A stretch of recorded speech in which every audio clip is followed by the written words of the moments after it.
Bien, perfecto. El paradigma que estamos usando, o que vamos a usar en esta materia, es el paradigma de programación orientada a objetos, ¿no? Programación orientada a objetos. Perfecto. ¿Y han trabajado en la carrera, ya sea ya cuando entraron en la carrera o previo, con algún otro paradigma? ¿Mm? Y con el que era pseudocódigo, el PSeInt, ¿no era PSeInt. como secuencial? PSNI lo había usado Sí. mucho antes. Sí. Eh, ¿Y en qué consistía? ¿Cómo resolvían un problema cuando usaban PSeInt, por ejemplo? Les daban el problema y ustedes ¿qué hacían? Si era muy complejo, Y lo tratabas de dividían. pensarlo en una solución como modular, con fórmulas y procedimientos, y bueno, después los aplicabas en un main, pongámosle.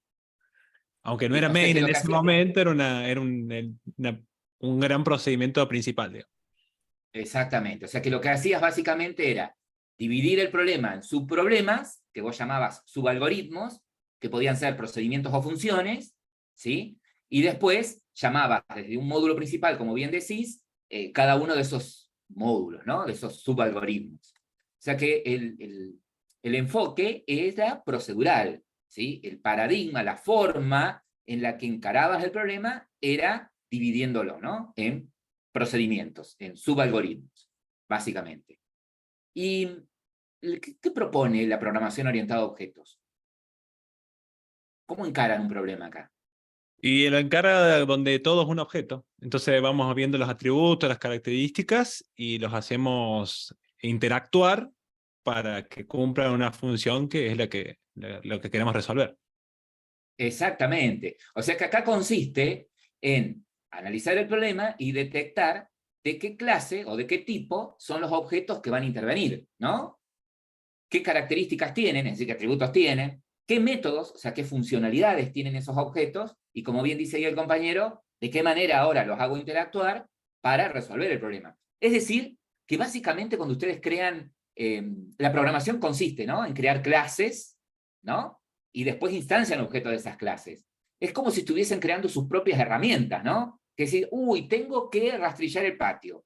Me voy a crear un rastrillo, ¿sí? No sé, agarro un palo, y me creo el rastrillo. Y ahora lo uso a ese rastrillo. Bueno, che, uy, necesito un cliente. Bueno, me creo una clase cliente, después instancio el cliente, ahora lo uso para que ese cliente, no sé, compre producto, para que ese cliente, no sé, haga algo, ¿sí? Cree una cuenta en el banco, por ejemplo, ¿tá? Lo usan después como si fuesen macroinstrucciones a esos objetos que crean, ¿no? Bien, perfecto. O sea que un paradigma propone una forma de trabajar, ¿no? Pero también propone un conjunto de, ¿cómo le llamamos nosotros? Buenas Práctica. Prácticas. buenas prácticas, ¿sí? Entonces, por allí cuando el profesor les propone que cuando, no sé, armen o modelen una clase, lo hagan de determinada manera, o cuando implementen en código una clase, lo hagan de determinada manera, o cuando decidan relacionar esas clases de alguna forma, lo hagan de esta forma, ¿sí? Lo que les está dando son buenas prácticas, ¿sí? Quizás ustedes dicen, pero si yo, a ver, yo agarro, creo una clase y meto métodos en toda la clase y con una sola clase resolví todo. Hice con una sola clase, hice todo un programa del banco, por ejemplo, de gestión bancaria. Pero entonces estás mal usando el paradigma, ¿sí? Porque es como hacías con PSeInt, creabas métodos o subalgoritmos y desde un método principal llamabas todo, entonces estás usando un lenguaje, ¿sí? Que es orientado a objetos, lo estás usando como procedural, ¿tá? Entonces, todo lo que nosotros les vamos volcando, la forma de trabajar, la forma de analizar, son buenas prácticas, ¿sí? Y como todo, ir adquiriendo esas buenas prácticas, ir ejercitando con esas prácticas, lleva tiempo y en algunos casos es engorroso, pero bueno, eso hasta que lo hacen propio, ¿sí? Imagínate que lo hacen pronto. Bien. Y pregunto, ¿qué lenguaje estamos usando en esta materia que soporta al paradigma orientado a objetos? Java. Java, exactamente. ¿Sí? Java es el lenguaje que nosotros vamos a usar que soporta este paradigma. ¿Sí? ¿Qué quiere decir que soporta este paradigma? Y que todo lo que propone este paradigma en Java tienen la forma de implementarlo. ¿Sí? Es decir, que si el paradigma dice que se puede implementar, que puedo tener clases que hereden de otras clases, por ejemplo, bueno, en Java debo tener forma de decir que una clase hereda de otra, ¿sí? Que si el paradigma propone que a los atributos los tengo que encapsular, bueno, debo tener en Java alguna forma de ocultar los atributos, qué sé yo. ¿Se entiende lo que les quiero decir? Bien. Ustedes dirán, pero sí, yo esto ya todo lo vi. Está bien, estamos haciendo un repaso, ¿ok? Estamos haciendo un repaso y abriendo la mente de paso, ¿no? Y abriendo la mente. Bien. Java soporta el paradigma orientado a objetos, ¿ok? Y el paradigma orientado a objetos tiene una serie de fundamentos. Una serie de fundamentos que cuando yo empiezo a resolver un problema bajo este paradigma, tengo que tratar de implementar, de poner en práctica, ¿no? ¿Alguien me puede decir cuáles son los fundamentos del paradigma orientado a objetos? ¿O de la programación orientada a objetos?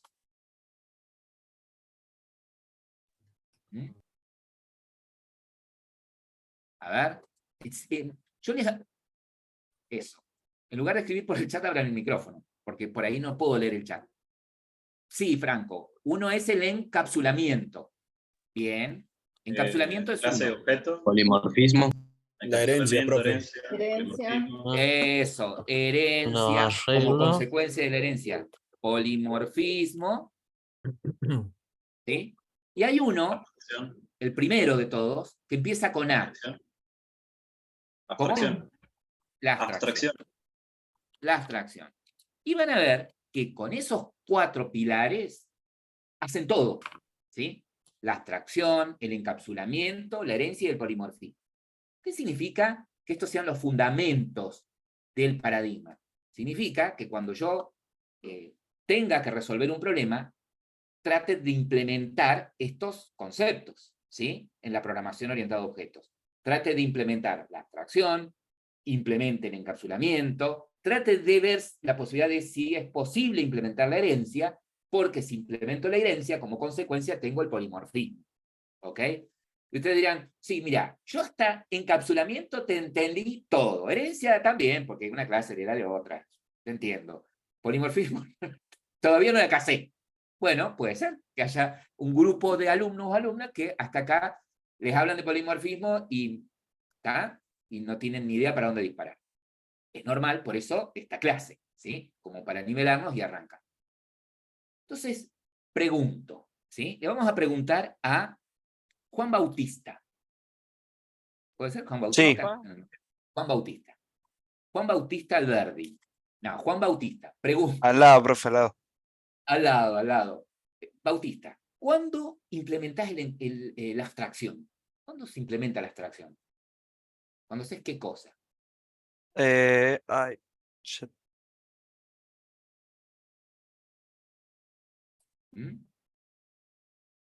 Bien, Sergio. ¿Cuándo se implementa la abstracción? A ver, alguien que lo ayude a Juan Bautista. Abran el micrófono. Ay, no me acuerdo, profe. Puede ser que sea cuando se crea por ahí una clase abstracta, ¿puede ser? ¿Algo por el No estilo? necesariamente, sino cuando vos creas una clase, ¿sí? Cuando vos... A ver, en realidad, ¿qué es la abstracción? ¿Qué implica ese concepto? Y implica como una especie de hacer un modelado en la cabeza de algo que no existe realmente. Estamos teniendo como una convención de decir, bueno, esto es un objeto, pero en sí no es algo concreto que lo podemos ver y Claro. tocar, es un concepto abstracto, digamos. Tal Sí, cual. sí, sí. ¿Sí? Y No se cuando vos percibe. está bien, cuando vos te armás mentalmente, pues puede ser mental el modelo ese, o puede ser gráfico, cuando haces un diagrama, ¿no? O puede Claro, ser en código, ¿sí? Puede ser escrito cuando haces el código. Ese modelo lo estás haciendo en código, ¿sí? Incluso a mí se Puede me ser- ocurre pensar de que las clases pueden ser como más tangibles, como puede ser, por ejemplo, un auto, que es algo como fácil a veces de verlo, o también conceptos más abstractos como un movimiento bancario, que es algo totalmente abstracto, pero que en lenguaje orientado a objetos lo hemos representado con una clase, digamos. Sí, o sea que, pero a ver, O sea, la entiendo la idea. abstracción, Ustedes lo llevan por el lado de cuando tengo varias clases que de alguna manera están relacionadas a través de la herencia, ¿sí? Algo abstracto, porque abstracción viene de abstracto, sería algo que es genérico o intangible, ¿sí? O incluso Claro, yo lo si no hay puse a modo herencia, puede ser un como a modo de concepto. ejemplo de los momentos donde usamos esos conceptos, pero en realidad es todo una gran abstracción, digamos. Desde la forma en que Bueno, convenimos escribir el lenguaje, todo, digamos, algo que nos estamos como contando y que nos fueron contando y que, bueno, hay un consenso y que funciona, digamos. bien. A ver, yo les pregunto, ustedes recibieron un mail seguramente con muchos horarios, ¿no? Con muchos horarios. Y para hoy jueves tuvieron en cuenta solamente qué cosa, los horarios de la clase de hoy, ¿no? Dejaron de lado las otras materias y se concentraron, che, mirá, hoy a la tarde tengo de tal hora a tal hora con tal, en tal sala, ¿sí? Es decir, se concentraron en lo que realmente es relevante, ¿m? Y lo que necesitan para poder asistir a clase. Dejaron de lado otras cosas, ¿ok? Decir, bueno, a ver, ¿qué necesito? La compu, no, el televisor no lo necesito, a ver qué cosa, bueno, sí, necesito el mate, porque mientras voy trabajando tengo el mate, sí, no sé, el teléfono, por las dudas de que, no sé, el profe arme un grupo de WhatsApp o algo, lo necesito. O sea que básicamente el concepto de abstracción apunta a, digamos, quedarme con lo que realmente es relevante a a la situación en la que estoy analizando, ¿no? Es decir, dejar de lado todo lo demás y concentrarme en lo que realmente necesito. Entonces, cuando ustedes tienen un problema, cuando ustedes les dan un enunciado, porque hasta acá ustedes no trabajaron en una empresa, ¿no? Si trabajan en una empresa y viene un cliente con un determinado pedido, ¿sí? ¿Ustedes qué hacen? Y bajo este paradigma, dicen, bueno, a ver, mirá, las clases que se necesitarían para instanciar objetos y poder resolver el problema serían esto y esto y esto. Cuando hacen eso, ¿sí? De analizar el problema y quedarse con qué clases o de qué tipo serían los objetos que van a necesitar, están aplicando el concepto de abstracción, ¿sí? Por ejemplo, si yo les digo que tenemos que desarrollar una aplicación para llevar el control de stock de mercaderías de un supermercado, ¿sí? Escuchen esto. Tenemos que crear una aplicación que permita llevar el control de stock de mercaderías de un supermercado. ¿De qué tipo serían los objetos que deberían intervenir? ¿Qué clases les parece a ustedes? A ver qué dice. ¿Qué clases ¿Cómo serían los puede, relevantes? ¿Cómo es la pregunta? Tenemos que crear una aplicación que permita llevar o gestionar el stock de mercaderías, de la mercadería que hay en un supermercado. Solamente el stock, el control de stock de mercaderías de un supermercado. ¿Qué objetos o de qué tipo serían los Podría objetos que haber deberían intervenir en esta aplicación? ¿Cómo? podría haber una clase como grande que sea artículo, después hacer otras de como subclases que podrían ser diferentes tipos de productos. Bien. Bueno, o sea que por un lado necesitaríamos una clase de producto, ¿sí? ¿Estamos? Sí. Necesitaríamos una clase de producto. Bien. Que podría ser una generalización, productos comestibles, limpieza, ¿sí? Podría ser, para hacernos no tan complicado, producto. Bien, perfecto. ¿Qué más? La Sería cantidad relevante. de productos que tenés de cada cosa. El stock. Pero ese stock, ¿qué sería el stock de producto? Cantidad existente de producto. ¿Qué sería? ¿Una clase más o un atributo de producto sería eso? No, un atributo dentro del producto. Dentro del un producto. atributo. ¿Sí? Tiene más Tiene sentido de esa manera, ¿no? Vieron que a veces es normal esto, cuando uno hace el análisis y piensa de, che, esto es una clase, porque como un atributo es un sustantivo igual que una clase, ¿sí? Si es una clase aparte o sería una característica, ¿sí? de alguna clase, ¿no? en este caso el stock o la existencia de un producto, tiene más sentido que sea un atributo del producto. Bien. Y a ver, ¿qué más? Producto. Tengo producto. ¿Y qué otra clase podría necesitar? Lo podés calificar por, aparte de la cantidad que tenés, cuándo ingresó. Está bien, esos productos con sus atributos que no me interesan por ahora, porque me estoy abstrayendo, ¿sí? Estoy viendo un producto de manera general y me abstraigo de los detalles, ¿sí? ¿Tá? Entonces, vieron que cuando yo puedo aplicar el concepto de abstracción a distintos niveles. A nivel problema, cuando digo, che, ¿de qué clase serían los objetos que tienen que intervenir? Producto, y no me saben decir ninguna más. ¿Tá? Y también estoy aplicando el concepto de abstracción a nivel clase, cuando digo, bueno, necesito productos, por ahora no me interesa. Sí sé que los productos pueden tener un código, una descripción, un precio, un stock, ¿sí? Pero no me interesa por ahora porque yo quiero ir viendo las clases, ¿sí? Me abstraigo de los detalles de cada clase. La clase ¿Y qué otra clase podrían llegar a necesitar? ¿Cómo? La clase supermercado. Bien, podría haber una clase supermercado que está asociada ¿con quién? El cliente. Con el producto. O sea, hasta acá me dijeron producto. O el producto también. El supermercado tiene una lista de productos. ¿Sí? Bien, perfecto. Y ahí aparece un cliente, me dice, ¿también sería relevante el cliente? Sí, podría ser relevante. Pero, ¿y qué relación hay entre el cliente y el producto? ¿Qué hace el cliente? El cliente lo compra al producto. Bien, entonces, ahí podría haber una clase más que sea compra, ¿no? ¿Qué va a tener compra? Compra va a tener el producto que se compró, la lista de productos que se compró y el cliente que compra ese producto. Bien, perfecto. Entonces, le podríamos llamar, yo le llamaría más que, yo viéndolo desde el lado del supermercado, le pondría la clase más que compra, le podría poner venta, ¿no? ¿Tá? Entonces, la clase venta, ¿sí? Representaría el egreso de la mercadería del supermercado, ¿no? Entonces, cuando un cliente, cuando a un cliente le vendo un producto, ¿sí? ¿Qué haría con el stock de ese producto? Disminuye. Va a ir disminuyendo, ¿no? obviamente. Bien, perfecto. Bueno, vieron que acá se van quedando con clases que ya son relevantes al problema, ¿no? El cliente, la venta, el producto que vendo, el supermercado. Por ahí el supermercado no sería relevante. ¿Por qué? Y porque todos los productos que tengo son de este supermercado. Ahora, si yo quisiera crear una aplicación para administrar el stock de distintos supermercados, sí tiene sentido tener una clase de supermercado, porque, bueno, voy a crear un supermercado X, un supermercado Y, porque llevo el stock de distintos supermercados. Si es para este, no sería relevante. Pero bueno, pongámosle que tengan supermercado. La cabeza tiene que volar ahora. Bien. Ahora, ¿qué operaciones son las que cambian positivamente el stock? Recién vimos la venta.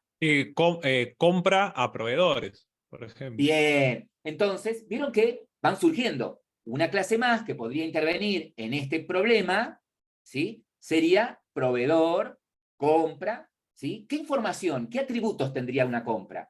Y tendría la fecha en la que se hizo la compra, así como el producto podría tener como atributos un código, una descripción, el stock, un precio, ¿sí? Bueno, una compra podría tener como atributos un número de compra, podría tener la fecha en la que se hizo la compra, a qué proveedor se compró y una lista de productos que se compraron, ¿no? Podría tener eso. Forma de pago. La forma en la que se pagó, ¿sí? Todo eso. Ahora pregunto, en un supermercado también hay vigilantes, en un supermercado también hay gente, personal de limpieza, en un supermercado tiene piso, un supermercado tiene techo, un supermercado tiene puerta. ¿Serían relevantes para este problema modelar esas clases? No. No. No. Si la aplicación no son. fuese de mantenimiento de equipos o mantenimiento de edilicia, y sí, tendría sentido decir, bueno, un edificio tiene puertas, ventanas, bla, bla, máquinas. Salvo que ¿sí? se roben los productos, profe. Bueno, podría ser la clase vigilante, decir, bueno, mira, yo necesito en ese Disminuye el momento, stock. ¿sí? ¿Quién estuvo? Bueno, ponele que sea eso, ¿no? por la clase vigilante, dice. Bien, perfecto. Entonces, cuando ustedes hacen ese análisis, ¿sí? Cuando ustedes hacen esa clasificación de decir, che, mirá, acá los elementos que intervendrían serían estos son relevantes, ¿sí? Estas clases son relevantes, ahí están aplicando el concepto de abstracción, ¿sí? Porque se quedan con los tipos de objetos que realmente necesitarían para poder solucionar el problema. ¿Bien? Ahora, ¿saben cuándo también aplican el concepto de abstracción? No solamente cuando determinan de qué clase, de qué tipo son los objetos, sino también ahora, por cada clase, cuando ustedes dicen, ah, bueno, a ver, producto. ¿Qué tienen las clases? ¿Cuáles son los miembros de una clase? Los atributos y los métodos. Básicamente atributos y métodos, ¿no?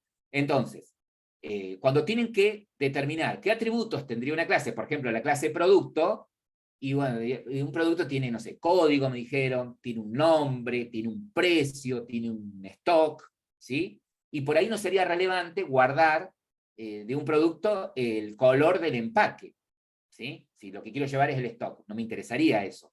Por ahí tampoco a lo mejor sería exactamente la fecha de vencimiento, si no me interesa eso. Si yo quiero el producto para el stock, entonces necesitaría un campo que guarde ese estado, ¿no? La existencia. También entraría el tipo de producto. Por ejemplo, Sí, si podría tener el producto un atributo que sea el tipo, si es comestible, o podría implementar eso con una herencia, decir, bueno, tengo producto y tengo distintas clases de tipo producto. Tengo lácteos, tengo fiambres, ¿sí? Eso depende cómo lo quieran implementar, ¿no? Bien. Los vencimientos, profe. Bien, si ustedes dicen, ah, pará, porque tengo que sacar del stock los productos que se vencieron, ah, sí, entonces, ¿sí? Si ustedes dicen, mira, Claro, no, ahí pará, se para el stock, modificaría. claro, si ustedes dicen, no, mira, para el stock no solamente se modifica el stock a través de la compra de productos o a través de la venta de productos, sino que también a través de la fecha de vencimiento. Si los productos se caducan, los saco del stock. Bien, fecha de vencimiento. Vieron que ustedes solos, al analizar, se van dando cuenta de qué es relevante y qué no. ¿Sí? Seguimos aplicando esos conceptos, ¿no? Concepto de abstracción. Bien. Ahora, ¿cuándo aplico el encapsulamiento? ¿Qué propone el encapsulamiento? ¿Qué alcance tendrá La visibilidad de cada clase. Yo creo que en el Sí, De los encapsulamiento elementos de cada tenés la clase. protección de datos, tenés el control de acceso. El manejo de los atributos. bien. Bueno, miren, no es descabellado lo que dijo recién una compañera, que es la visibilidad de una clase. Porque yo puedo implementar el encapsulamiento a nivel clase y a nivel paquete. ¿Sí? Si ustedes dicen, che, mirá, mi proyecto tiene la clase cliente, la clase proveedor, la clase producto, la clase supermercado, la clase compra, la clase venta, y hay una clase que tiene una serie de métodos que yo los uso internamente, pero no me interesa que desde afuera se instancien objetos de esa clase. Entonces, yo podría a todas las clases esas meterlas en un paquete, ¿sí? Y no hacer pública esa clase que no me interesa que se vea desde afuera, entonces la estoy encapsulando, ¿sí? De afuera yo digo que voy a importar del paquete Pichichu todas las clases. ¿Qué voy a poder importar? Todas, menos esa que yo no quiero, ¿sí? Que seguramente le voy a poner algún modificador a esa clase para que no se vea desde afuera. Ah, ¿vieron? O sea que sí, el encapsulamiento tiene que ver con el grado de visibilidad que quiero de algo. Y yo puedo implementar el encapsulamiento a nivel paquete o a nivel clase. Ustedes vieron en la programación que vieron el encapsulamiento a nivel paquete, a nivel clase, ¿sí? Ustedes dicen, bueno, en una clase aplico el encapsulamiento, ¿de qué manera? ¿Cómo implementaban el encapsulamiento a nivel clase? ¿Qué hacían? A ver. ¿Norma? Poníamos los atributos en privado. Los ponían ocultos, ¿sí? Ocultos. O sea que a Era nivel protected, clase, ¿no? A Profe, nivel estoy- clase, ustedes ocultaban los atributos. ¿Cómo? No sé, si es en Java, será, no sé, protect, default package, private, no sé, si es C#, será private, será default, será, no sé, ¿sí? Depende del lenguaje, ¿no? Pero bueno, estamos en Java, así que sí, hay varias formas de imponer el encapsulamiento. ¿Estamos? Pero sabemos que de one siempre no se ve si le pongo ¿qué? Private. Privado, exactamente. Bien. Entonces, lo que proponía el encapsulamiento a nivel clase era ocultar los atributos. ¿Sí? Eso es lo que propone, ocultar los atributos. Y si yo quiero acceder a los estados de esos atributos, lo haría a través de ¿qué? Del De- getter y setter. Bien, de métodos públicos, ¿sí? Getter y setter o algún método de funcionalidad especial. ¿Estamos? De métodos públicos. ¿Estamos? Bien. Si es un método que me permite cambiar el estado del atributo, es un set. Si es un método que me permite obtener el estado del atributo, será un get. ¿Sí? Ahora, si es un método de funcionalidad especial, bueno, no sé, se podrá hacer el método, no sé, calcular interés. Entonces me devolverá el precio del producto si lo pagué con tarjeta, con un recargo, por ejemplo. ¿Sí? Se comportaría como un get, me devolvería el precio, pero en base a la forma en la que lo pago, ¿sí? Con alguna variante, ¿no? Podría ser. O sea que el encapsulamiento propone, básicamente, ocultar el estado de los objetos, ocultar los atributos, y tener métodos públicos a través de los cuales yo pueda acceder a esos estados, ya sea para modificarlos o para averiguar qué contienen esos estados, ¿no? Esos atributos. Bien. Ahora, ¿solamente puedo ocultar los atributos? ¿Puedo ocultar métodos también? ¿Puedo tener métodos privados en una clase? ¿Mm? Creo que sí, profe. Sí, Sí, se puede. puedo tener. ¿Sí? ¿Y por qué razón? ¿Para qué harían un método? ¿Por qué una clase tendría un método privado? ¿Para qué? ¿O por qué? ¿Qué les parece a ustedes? Y para Porque que cada clase reaccione de su manera, a ver cómo explicarle. Por ejemplo, de decir los lácteos, por lo general los lácteos vencen a veces, tienen menos tiempo de vencimiento que otro producto común, por así decir. Es como para que se aplique de distinta manera en cada clase el método. No sé si estoy errada. Creo que sí. profe, puede ser que Ahí dos, Franco, miren el chat, Franco dio una posta. ¿Sí? Generalmente, si es un método privado, desde afuera no lo voy a poder usar. ¿Sí? Supongamos que Marilena creó una clase producto, ¿no? Que tiene un método privado. Si yo importo la clase de Marilena a mi proyecto e instancio un producto, o sea, hago un new de producto, voy a poder, cuando haga el new de producto, voy a poner punto y voy a poder ver lo visible. El método ese que es privado no lo voy a poder ver. Entonces, tiene sentido tener en una clase un método privado cuando lo va a usar la misma clase, para algo interno, digamos. ¿Sí? ¿Estamos? Para algo interno. Por ejemplo, la clase, ¿vieron que ustedes pusieron, no sé si habían modelado ustedes la clase auto, o le hicieron el enunciado? Bueno, supongamos que tienen que implementar la clase auto, tienen que hacer en código la clase auto. Y auto podrían decir, tiene el método avanzar, retroceder, y esos métodos me interesa que sean públicos, porque yo quiero que desde afuera, cuando alguien use un auto, lo pueda hacer avanzar y lo pueda hacer retroceder. Ahora, internamente, la clase auto podría tener un método que sea, no sé, mover pistones, por ejemplo, ¿sí?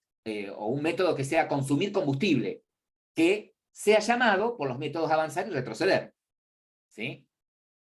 Por algún método público. ¿Tá? Entonces, ¿podría yo tener en una clase alguna función privada para que sea usada dentro de la clase? ¿Sí? Podría tener. Bien. Ahora les hago esta pregunta. ¿Por qué razón el paradigma propone cuando hablamos de encapsulamiento a nivel clase, ¿por qué propone que a los atributos los oculte? ¿Por qué? ¿Por qué les parece a ustedes? Como profe, no escuché bien. ¿Por qué propone el paradigma orientado a objetos que cuando yo implemento una clase, a sus atributos los oculte y tenga Y métodos públicos para acceder a ellos? ¿Por qué? yo creo que los ocultás para que otro objeto o otra parte del programa no modifique directamente ese atributo. Exactamente, y lo maluse. ¿Sí? Claro. ¿Estamos? Ahora, por ejemplo, hay veces que uno lo entiende mejor en un ejemplo, ¿no? Imaginen que ustedes tienen que crear una clase reloj, ¿sí? Son los creadores de la clase reloj. Y el reloj tiene un atributo que es hora. Entonces, bueno, pero yo lo pongo público, entonces desde afuera, ¿sí? El que lo use puede crear un reloj y decirle que la hora es la hora 100. Y el reloj se lo va a tomar. Yo podría desde afuera, si ese atributo hora es público, ponerle cualquier valor, ¿sí? Porque espera la hora es un número entero, ponele, ¿no? Entonces podría ponerle cualquier valor, ¿sí? Y estaría mal usando el reloj. En cambio, si yo oculto ese atributo y tengo algún método público, como por ejemplo cambiar hora, que cada vez que el usuario lo llame, cada vez que alguien invoque ese método, la hora actual del reloj se incrementa en 1, y cuando llegue a 24 vuelva otra vez a 1, ¿sí? La única forma que voy a tener de cambiarle la hora es llamar del reloj el método cambiar hora. ¿Se entiende? ¿Sí? Entonces, justamente es lo que decía el compañero. La idea de no tener, de no poner, o de poner, mejor dicho, a los atributos como ocultos, es para que cuando alguien use objetos de mi clase, no mal use esos atributos, ¿sí? No le ponga valores que podrían hacer que funcionen incorrectamente los demás métodos que van a usar esos datos que están en los atributos, ¿no? Bien. Pregunto. Recién cuando vieron de la clase, hablamos de métodos, ¿sí? Atributos. Los métodos, si hacemos una analogía con otros lenguajes, ¿sí? Serían ni más ni menos que procedimientos y funciones, ¿no? Pueden ser un método, puede ser un procedimiento o una función. O sea, podría ser una función si al invocar ese método devuelve algo, ¿no? O podría ser un procedimiento si hace la tarea y no devuelve nada. ¿Y los atributos qué son? ¿Variables? Variables, exactamente. Los atributos no son ni más ni menos que variables, es decir, están para guardar un dato, un estado, ¿ok? Por lo tanto, por eso es que cuando ustedes declaran un atributo, cuando ustedes dicen que determinada clase tiene determinado atributo, tienen que determinar qué tipo de dato va a almacenar esa variable, ¿sí? Son variables. Bien. Y a ver, pregunto, ¿qué es la herencia?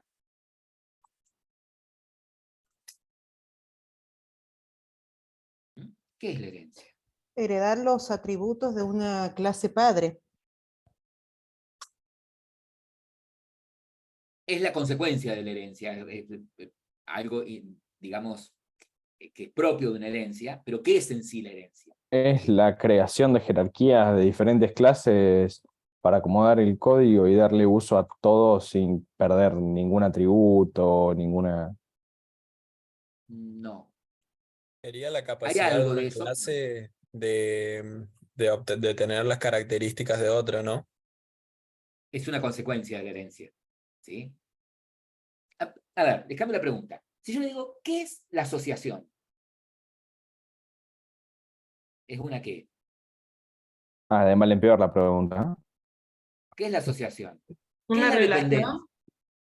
Bien, bien. La herencia es una relación, ¿sí? Es un tipo de relación, ¿sí? Así como lo es la asociación, como lo es la dependencia, ¿sí? La herencia es una relación. Y es algo de lo que dijo Laurencio ahí. Es una relación jerárquica, ¿sí? Es una relación jerárquica. ¿Una relación jerárquica de qué tipo?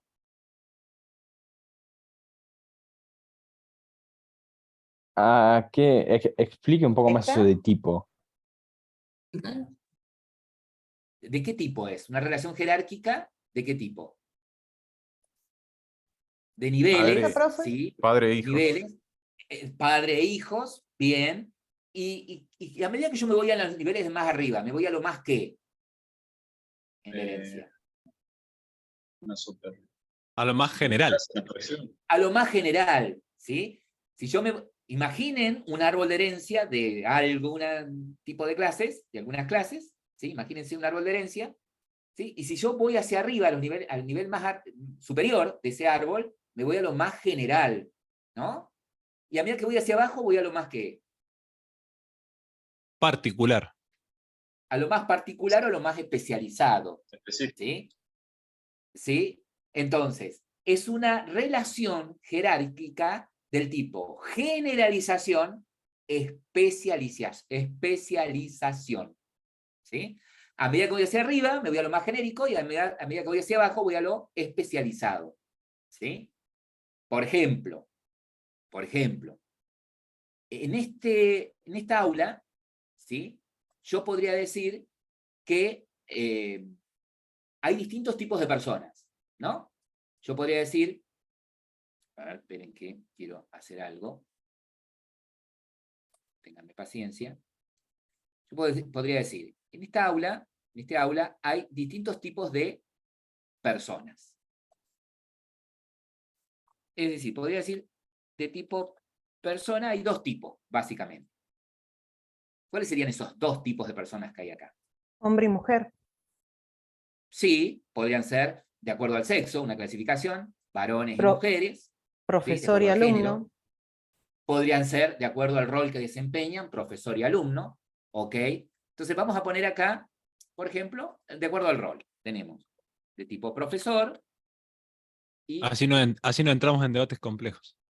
así no entramos en debates complejos. Y de tipo alumno.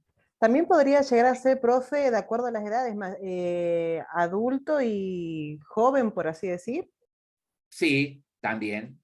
Sí. Pero en este caso seríamos todos jóvenes. Por supuesto. Obvio. Entonces, la herencia propone una relación de ese tipo, del tipo generalización, especialización.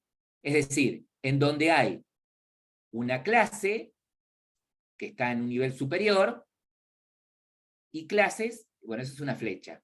Trato de dibujarla, es una flecha. Y esta también es una flecha de punta blanca. Bien, ¿está? Entonces, a medida que me voy hacia arriba del árbol, me voy a lo más genérico. Y a medida que bajo, voy a lo más especializado. ¿Sí? Arriba hablo de todas las personas, pero si me paro en esta hoja, en esta rama, en esta hoja puntual, en un profesor, bueno, estoy hablando específicamente de un profesor. ¿Sí? Los comportamientos que va a tener el profesor, los métodos que va a tener el profesor, son especializados para que esa persona se comporte como profesor. ¿Sí? En alumno, que se comporten como alumno. Ahora bien,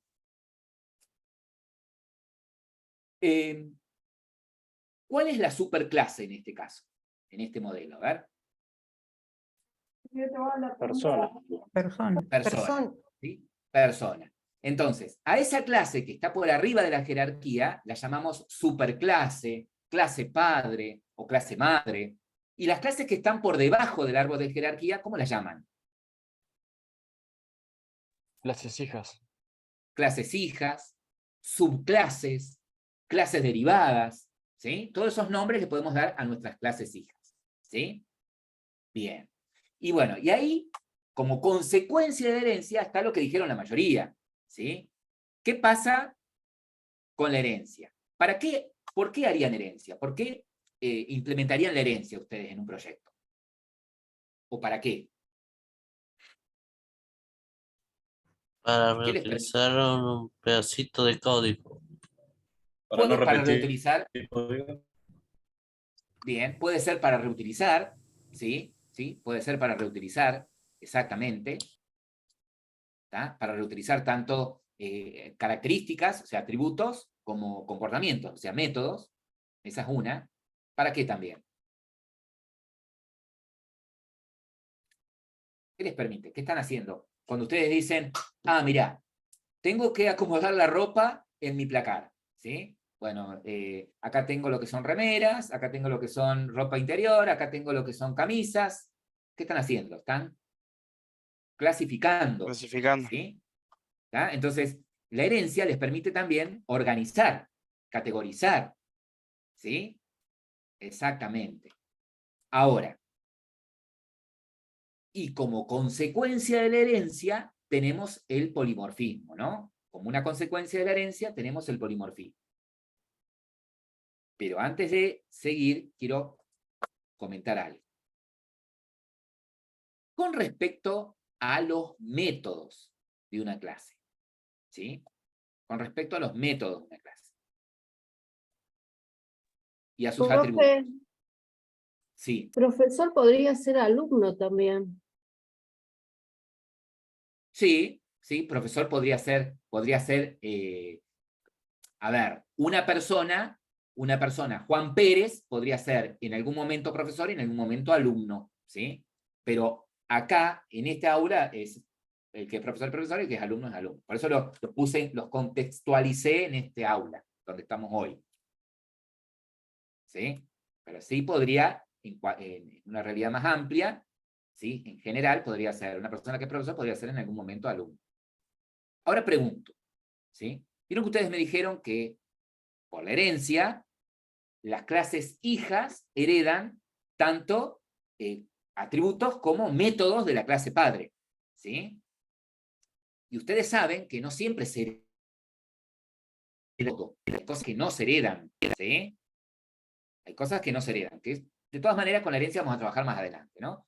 Pero bueno, básicamente nosotros decimos que si una persona tiene determinados atributos, ¿sí? Si yo digo que una persona tiene como atributos nombre, vamos a hacer cortito. Si yo digo que una persona tiene como atributos nombre, apellido, quiere decir que todas las que son personas, profesor y alumno, van a tener también nombre y apellido, ¿sí? Porque son personas. Ahora, las clases hijas, además de tener los atributos que hereda de la clase padre, ¿podría tener sus propios atributos? Sí. Sí, por supuesto. Bien. ¿Qué atributo podría tener un alumno que lo diferencie de cualquier otra persona? Uniforme, capaz. Sí, ¿y ustedes qué tienen? Ustedes no tienen un uniforme, pero ¿qué tienen como alumno? Materias Ado- aprobadas. Alumno Un regular. legajo, ¿sí? Ustedes Usuario. tienen un legajo, un número de matrícula. Esperen que creo que lo estoy mal. Un legajo, ¿sí? ¿Estamos? Por ejemplo, ustedes son alumnos, tienen, aparte de tener nombre y apellido, porque son personas, tienen un legajo, por ejemplo, ¿sí? Un profesor podría tener también, también tiene Un un título. legajo, ¿sí? Podría tener un título, ¿está? La materia que da. La materia que da, exactamente. Y eso lo hace un profesor, ¿no? Bien, entonces, queda claro que las clases hijas heredan lo de la clase padre y además pueden tener sus propios atributos. Heredan los atributos del padre y también pueden tener sus propios atributos. Ahora, con los métodos también pasa lo mismo, ¿no? Vamos a suponer que una persona puede hablar. Quizás no es el mejor ejemplo este, pero bueno, es para que se entienda el concepto. Una persona puede hablar. Por lo tanto, si una persona puede hablar, un profesor puede hablar, y un alumno puede hablar. ¿Sí? Todos heredarían. Entonces, ¿qué me pueden decir de las clases hijas con respecto a los métodos que heredan? Se sobrescriben. Estos deben ser sobrescritos. ¿Sí o sí tienen que sobreescribirlo? No. No. Según la O sea que, ocasión. claro, depende de lo que necesite, ¿no? Entonces, en esta situación, a ver, lo que tenemos que saber de la herencia es que las clases hijas heredan los métodos del padre, ¿no? El comportamiento que tiene una clase padre lo heredarían los hijos. Hasta acá decimos todo, heredan todo. Después vemos un caso particular. Heredan todo. La clase hija, ¿qué puede hacer con eso que hereda? Puede dejarlo así como está, ¿sí? Puede usar ese comportamiento como lo heredó del padre, o puede, como bien dicen ustedes, redefinirlo. ¿Estamos? Si ustedes dicen, mirá, sí, todas las personas hablan, pero un profesor puede hablar de una manera, ¿sí? O sea, puede hablar cuando se le ocurre, y ponerle en esta aula, no sé, el alumno para hablar tiene que levantar la mano. O sea, puede hablar, pero de otra forma, ¿sí? Entonces, si yo quiero implementar ese comportamiento, o quiero, implementar, mejor dicho, que cada su clase va a implementar el comportamiento de hablar de manera diferente, lo tengo que redefinir. ¿Cómo se llama ese concepto cuando en la clase hija redefino el comportamiento de un método heredado? Lo dijeron recién. ¿Cómo se llama ese concepto? ¿Sobreescritura? Sobreescritura, ¿sí? Entonces, una clase hija, para redefinir el comportamiento que hereda de la clase padre, ¿sí? Lo tiene que sobreescribir. Es decir, cuando, no sé, Julio, por ejemplo, cree la clase profesor, ¿sí? Supongamos que a Julio le tocó crear la clase profesor. Y bueno, está public, class profesor, private, título. Public, void, hablar, él tiene que escribir el método hablar, entonces lo tiene que escribir para sobreescribirlo de la misma manera que lo tiene en el padre, y entre llaves va a poner el comportamiento que va a tener el hablar en profesor, por ejemplo. ¿Sí, Julio? ¿Sí? Bien. Entonces, eso es sobreescribir. Hablo de sobreescribir cuando estoy programando y tengo que escribir ese método, ¿sí? Con otra funcionalidad. Tiene el mismo nombre, las mismas características que en el padre, que ya van a ver, ustedes ya saben qué reglas hay que seguir para sobreescribir, ¿sí? Solamente que el comportamiento va a ser diferente. Bien. Perfecto. Ahora, las clases hijas, ¿podrían tener métodos adicionales a los que heredan? Sí, profe. Sí, tranquilamente. ¿Sí? ¿Qué método podría tener un alumno que lo diferencie de un profesor o que lo diferencie de una persona, digamos, mejor dicho? Método de El escuchar. estudiar. Estudiar. Enseñar y aprender. ¿Sí? Escuchar, por ejemplo, todos escuchan, me parece que el profesor escucha cuando pregunta qué hace el alumno, paneles, ¿no? Se puede escuchar. Pero podríamos decir estudiar. Vamos a suponer que estudiar, ¿sí? El profesor no estudia más. Se recibió. Mentira. Estudia, Pero bueno, sería vamos a dar suponer que la el profesor no materia estudia, el profesor. ¿sí? Entonces, claro. Dar la clase, por ejemplo, dar la clase sería la tarea del profesor. Enseñar Ahora, sería. enseñar. Entonces, las clases hijas, o sea, yo quiero que entiendan el concepto. Las clases hijas heredan el comportamiento del padre, podrían, si quieren, redefinirlo o no, ¿sí? Y además pueden tener sus propios comportamientos, ¿sí? Pueden tener su propio comportamiento. Ahora, como consecuencia de la herencia y de la sobreescritura, puedo implementar el polimorfismo, ¿sí? Puedo implementar el polimorfismo, ¿ok? Entonces, vamos a hacer lo siguiente. A ver, ¿qué es el polimorfismo?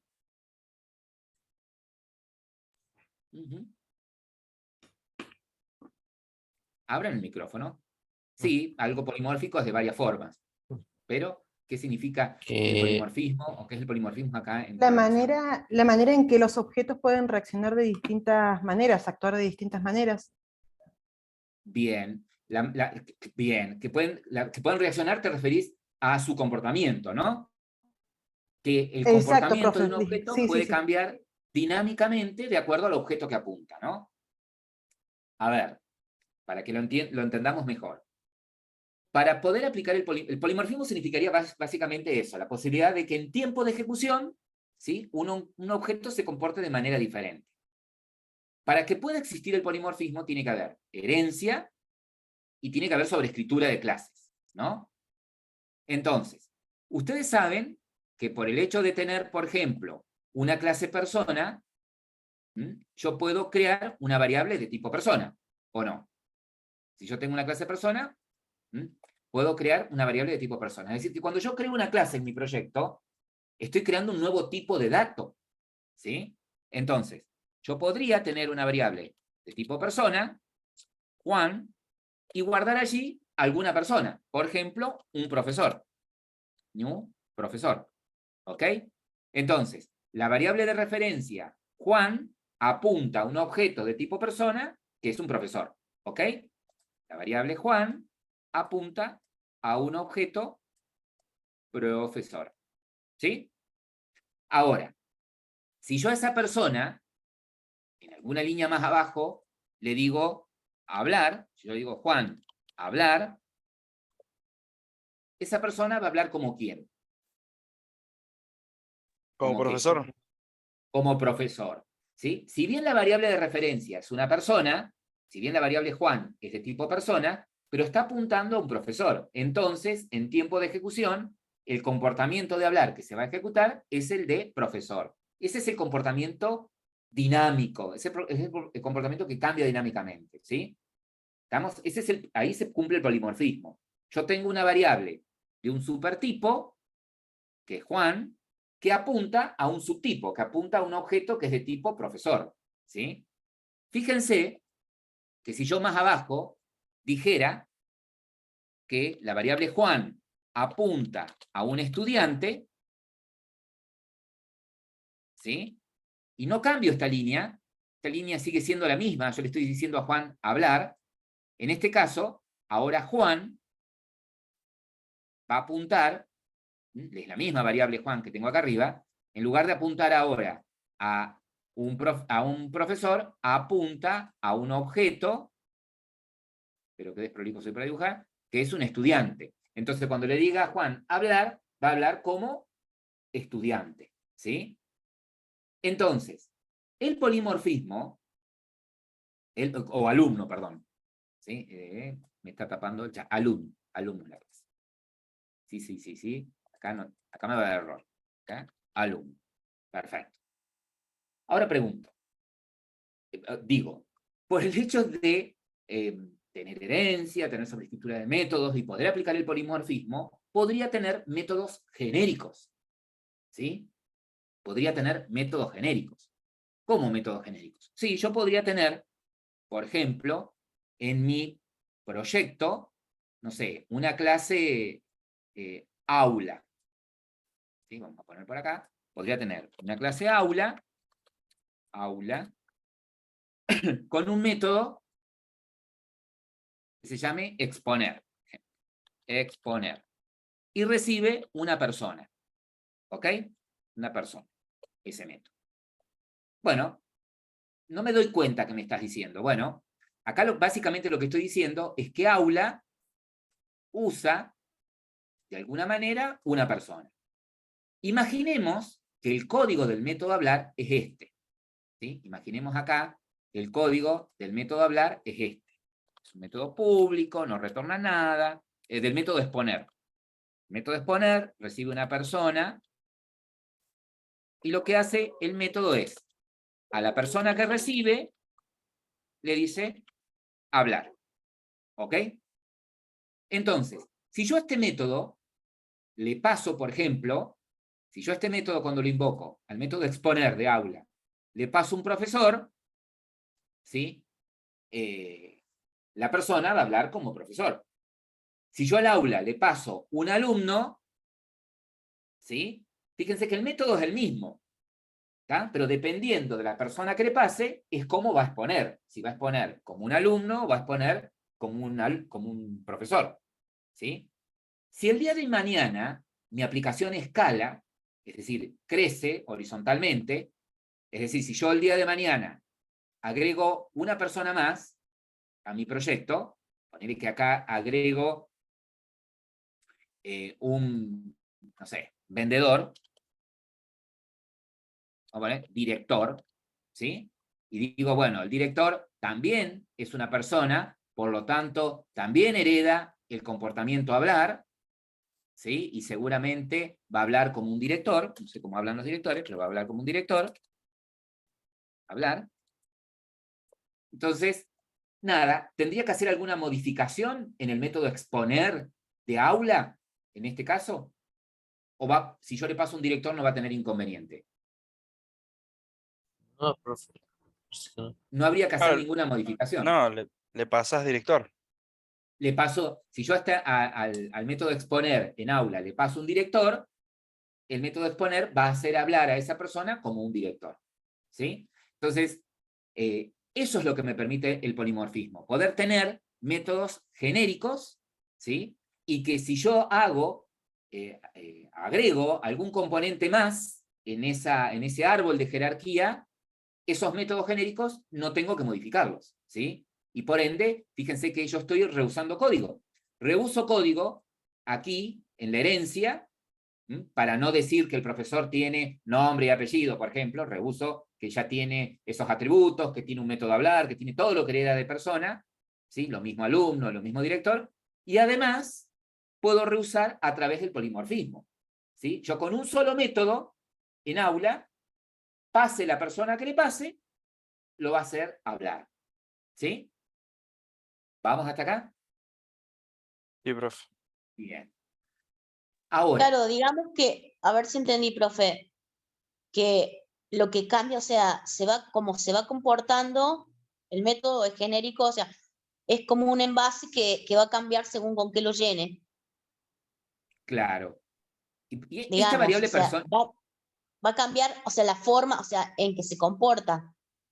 claro, ¿sí? Si yo al método exponer le paso un profesor, un objeto de tipo profesor, la variable P apuntaría a un profesor. Por lo tanto, dentro del método exponer, cuando le diga a esa P, a esa persona, hablar, si bien P es de tipo persona, pero como apunta a un objeto profesor, va a hablar como profesor, ¿sí? Es lo mismo que yo mostré recién en esas líneas de código cuando tenía la persona que era Juan. Además que acá en lugar de ponerle Juan a la variable le puse P, ¿sí? ¿Sí? Entonces, independientemente del tipo de persona que yo le pase, de la instancia de persona que yo le pase, el método de exponer va a hacer hablar a esa persona de acuerdo al objeto que le paso. Si le paso un profesor, va a hacer hablar a esa persona como un profesor. Entonces, para que exista el polimorfismo, tiene que haber herencia y tiene que haber sobreescritura de métodos, ¿sí? Entonces, fíjense que la variable P es de un supertipo, es de tipo persona, ¿tá? ¿Estamos? Y como profesor, alumno y director son personas, entonces en tiempo de ejecución, cuando yo le pase una instancia de esos objetos, el método exponer va a hacer hablar a esa persona que está siendo referenciada por la variable P, o como un profesor, o como un alumno, o como un director. ¿Sí? Sí, profe. Bien. Ahora, cuando ustedes tienen un problema para resolver, ¿sí? Bajo este paradigma que ustedes me decían, bueno, lo que hago es, me fijo de qué tipo son los objetos que interactúan, qué características tienen, cómo los hago colaborar entre sí. ¿Cómo se llama esa etapa, ¿sí? En el desarrollo del software? ¿Cómo se la conoce? ¿Qué es lo que hacen cuando tienen el problema entonces? ¿Modelado? Sí, modelan, pero ustedes arman un modelo porque previamente, ¿qué hicieron? Pensamos un algoritmo. Previamente analizaron el problema. Previamente se pusieron... Diagrama. A ver. Usted me dice, mira, yo te doy determinado problema, ¿no? Implementalo en Java. ¿Tá? Es muy raro que vos leas y te pongas en código así, instantáneamente, sin previamente analizar qué tenés que hacer, ¿sí? Entonces, en el desarrollo, la primera etapa que hacen es tienen una etapa de análisis, donde analizan el problema y tratan de mentalmente clasificar y ver de qué tipo son los objetos que interactúan, y luego lo que hacen es modelar, ¿sí? Y recién después pasarían a código, ¿no? Esas serían las etapas normales, ¿sí? Por ahí a veces el problema es muy sencillo y dicen, bueno, yo lo analizo y lo hago en código directamente, no hago ningún modelo. Bueno, bien, pero a veces los problemas son muy complejos, entonces necesito modelar, exactamente, valiéndome, como dice ahí Rodrigo en el chat, de un lenguaje de modelado unificado que es UML. Y UML ofrece distintos diagramas para representar un proyecto, una aplicación, ¿sí? Uno de los diagramas es el diagrama de clases. O sea, nosotros acá vemos el diagrama de clases, ¿sí? Ahora pregunto, ¿por qué razón modelaría? ¿Sí? Y para saber dónde encarar, o cómo poder encarar el problema, digamos. Para ver cómo se relacionan las clases. Bien, o sea, está bien. Por un lado es para saber después cómo lo voy a hacer en código, cómo encararlo. Me calculo que el encarar es cuando vos decís, Claro, sí, no sí. lo vas a atropellar. No lo pisás al Profe, límite. No caga piña. Entonces lo que haces es decir, bueno, a ver, ¿cómo lo pongo en código a esto? ¿Sí? ¿Qué clases tengo? Entonces, bueno, en el modelo vos tenés representadas de alguna manera, como dicen ahí los compañeros, las clases, de qué manera se relacionan, ¿sí? Eso es lo que vos representás en tu diagrama. Sí, escucho, perdón. No sé quién habló. No sé si era también modelar para tener algún tipo de documentación del programa. Bien, exactamente. Para algo que también se modela, ¿sí? No solamente es para yo tratar de entender esta realidad, ¿sí? Sino también para dejar una documentación de lo que voy a implementar, ¿no? Ustedes van a tener una materia más adelante que es ingeniería y es metodología. Metodologías van a ver que una de las metodologías de desarrollo, que es UP, usa UML, ¿sí? Para documentar el proyecto. Entonces, cuando alguien del equipo de desarrollo de mi empresa va al cliente, el cliente le dice qué es lo que quiere hacer, eso se documenta, se elabora un documento, un Word, con la lista de requerimientos funcionales, ¿sí? Y un molde, un modelo, con distintos diagramas de cómo lo van a implementar, ¿sí? Eso se firma y es, mirá, che, yo me comprometo en determinado tiempo y entregar esto, ¿sí? Esto es lo que vos me pediste. Entonces, si el cliente el día de mañana dice, no, pero mirá, el sistema tenía que tener esta funcionalidad, no, mirá, si vos firmaste que el sistema tenía que hacer esto, esto y esto, ¿sí? Que los componentes que iba a tener son estos, ¿sí? Que las vistas que iba a tener son estas, sirve para documentar, justamente. Es decir, sirve para que yo entienda, porque a medida que voy armando el modelo es como que trato de entender de alguna manera la realidad sin ir a código, porque yo hago el diagrama, ¿sí? Armo el modelo, y quizás yo solamente estoy tratando de interpretar la realidad y otra parte del equipo es la que la va a implementar. Yo tomo el modelo, después se lo paso a otra parte del equipo y ellos lo hacen en código, ¿sí? Entonces, también sirve el modelo para que hablemos dentro del equipo con un lenguaje común, ¿sí? Un lenguaje genérico. ¿Estamos? Y también para hablarlo con el cliente, ¿sí? Vas al cliente, el cliente puede decir, pero si es un supermercado, el gerente del supermercado, ¿qué va a saber de programación? Bueno, él va a tener un referente también desarrollador que cuando exista la reunión en donde nosotros llevamos ese documento con lo que proponemos hacer, ese referente va a saber interpretar ese modelo y va a estar de acuerdo o no de cómo lo vamos a implementar. ¿Ok? Entonces, tenemos una etapa de análisis, una etapa de modelado, y después la implementación en código, ¿no? Y para modelar, usamos de UML lo que son los diagramas de clase, ¿no? Vuelvo a repetir, UML tiene distintos diagramas. Tiene diagramas para que yo pueda representar los casos de uso, es decir, las funcionalidades que va a tener mi sistema. Es el diagrama de casos de uso. UML tiene diagramas para que yo pueda representar, por ejemplo, determinados objetos en vivo, cómo se relacionan, ¿sí? Entonces tengo lo que llaman diagramas de objetos o diagramas de colaboración. Para determinada funcionalidad, para determinado comportamiento, tengo los diagramas de actividades, que representa todo el flujo de actividades y de datos, ¿sí? Para esa función en especial, ¿sí? Es decir que todos los diagramas que tiene UML me dan distintas perspectivas de un mismo proyecto, distintas vistas de un proyecto, ¿no? Nosotros vemos un solo diagrama, que es el diagrama UML. En la materia metodologías van a ver todos los demás diagramas, ¿no? Que forman parte del proyecto. Bien. En UML, pregunto, el diagrama de clases UML, ¿cómo representan una clase? ¿Cómo la representaban?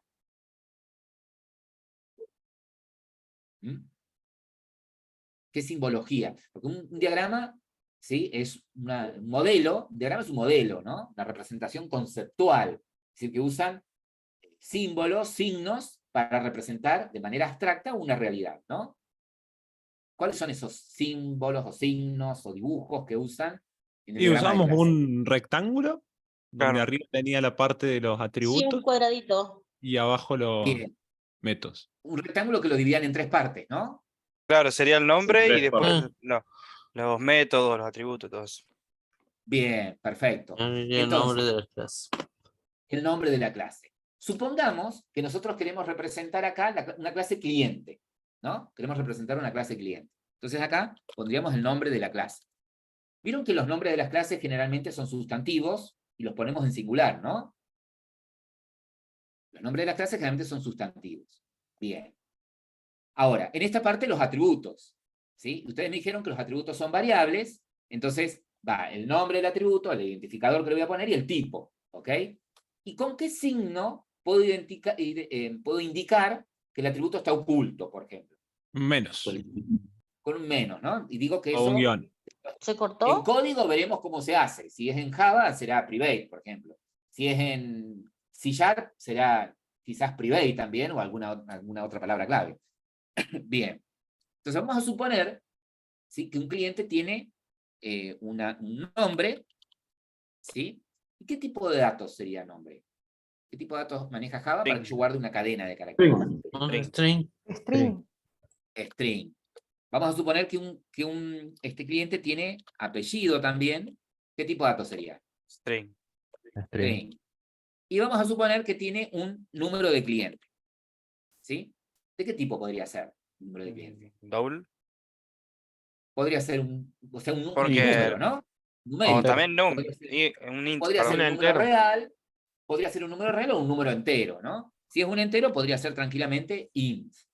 Incluso Sí. como es un identificador, hasta podría ser un string también. Como no va a Inclusive podría hacer ser un- operaciones, digamos, va a ser simplemente un número, podría ser hasta un string. Bien. Ahora, ¿por qué lo llevé yo para este lado?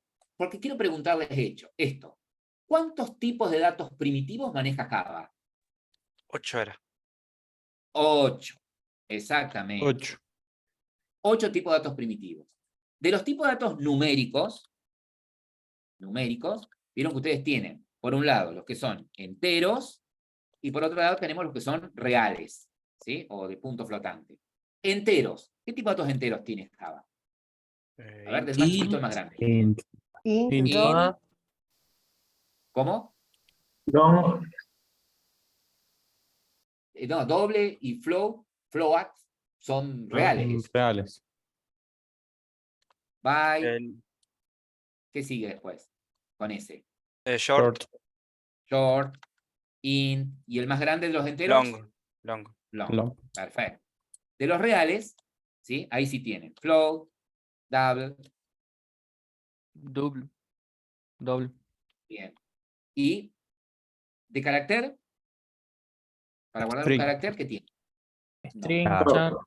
Char. Primitivo. Turn. String no es un primitivo. String es una clase. Claro, string es por eso lo escribo en mayúscula. Char. De carácter char. Y booleano, boolean. Perfecto. Bien. Entonces, esos son los 8 tipos de datos primitivos de Java. ¿Sí? Todos los demás se los llama datos de tipo referencia, de tipo clase. String, integer, float en mayúscula, character, ¿sí? Son todos tipo clase, ¿sí? Todos los Incluso wrappers que le llamaban. las clases wrappers, exactamente. Incluso, también son objetos, también, digamos, entran como tipo las clases que nosotros creamos. Es decir, si yo en el proyecto tengo una clase cliente, voy a poder crear variables de tipo cliente. Si en mi proyecto tengo una clase auto, puedo crear variables de tipo auto. ¿Ok? Entonces, Java tiene 2 tipos de datos. Primitivos, que son esos 8, y todos los demás son por referencia. ¿Sí? Quiere decir que string, yo puedo crear una variable de tipo string, y string no es primitivo, es una clase. ¿Por qué? Y bueno, porque en el API de Java, en las librerías de Java, tengo una clase que es string. ¿Sí? ¿Estamos? Bien. Solamente eso. Ahora, en esta otra parte, ¿qué van del UML? ¿Qué pongo acá? Los métodos. Los Al revés, perdón. Los Los métodos, métodos. perdón. ¿Solo los métodos? El constructor. Los constructores. constructores también. Constructores y métodos. Bien. ¿Qué es Los un getter. constructor? Esos son métodos también, ¿no? Cuando hablamos de getter, setter, ¿sí? Son métodos. Pregunto, ¿qué es un constructor? El método que permite inicializar la clase, digamos. A la Claro, hora de el método que les hacer va a instancia, permitir digamos. crear objetos de esa clase, exactamente. ¿Sí? Ustedes saben que si no pongo un constructor, por defecto, él me genera uno Vacío. vacío, ¿no? Que tiene el mismo nombre de la clase sin parámetros, ¿no?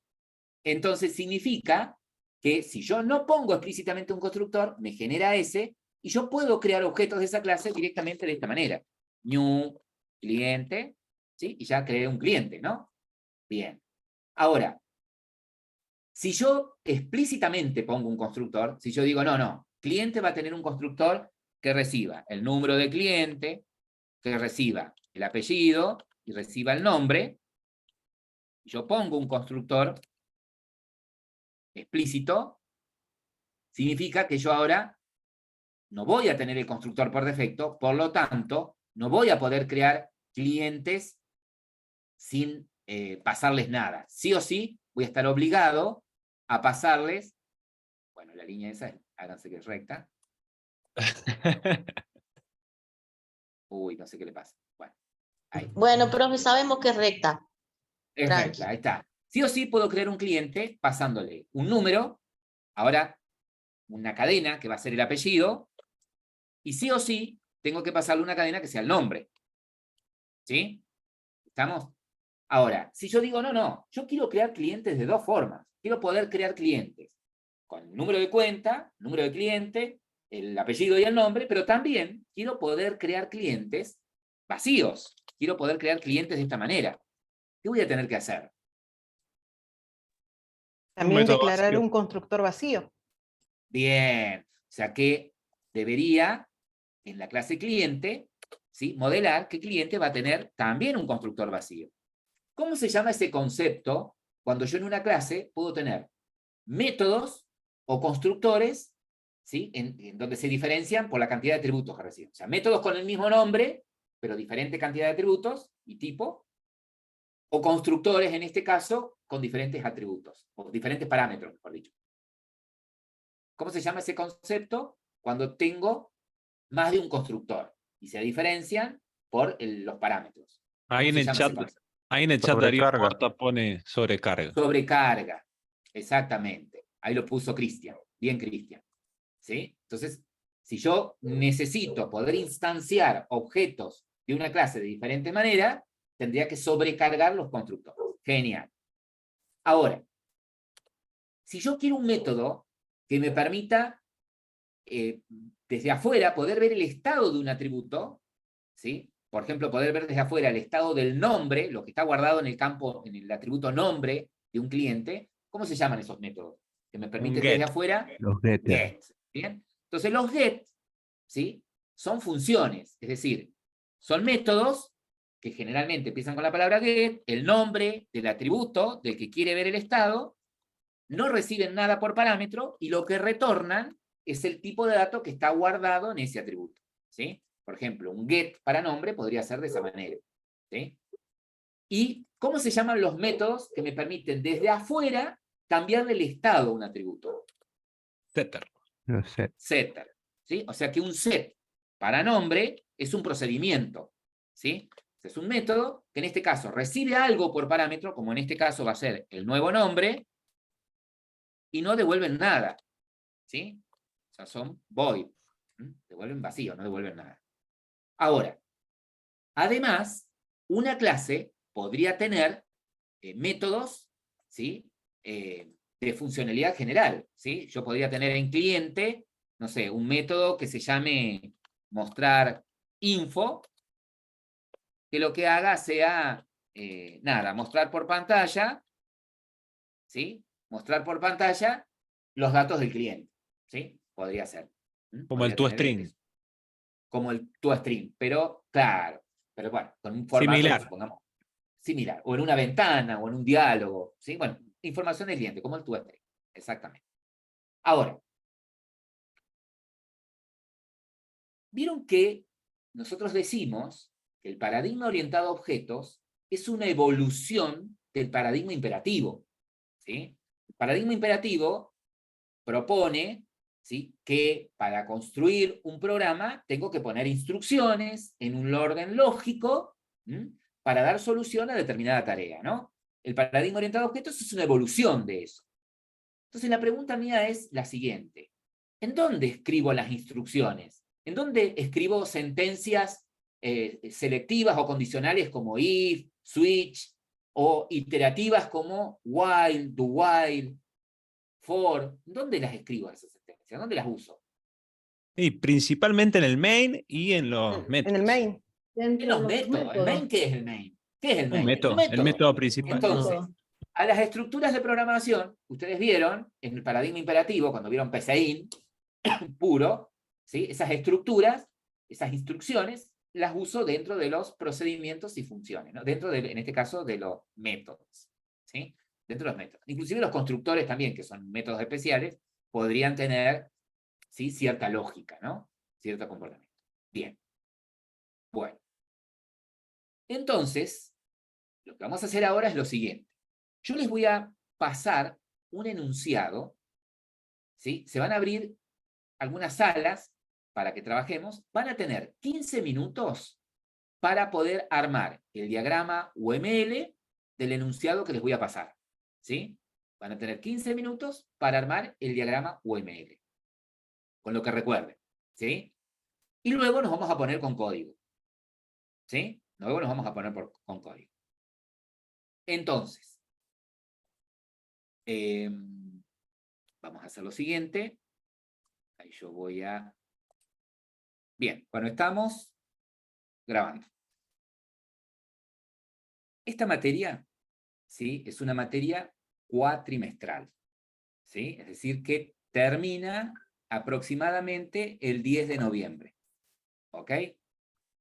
En esta materia van a tener una serie de trabajos prácticos.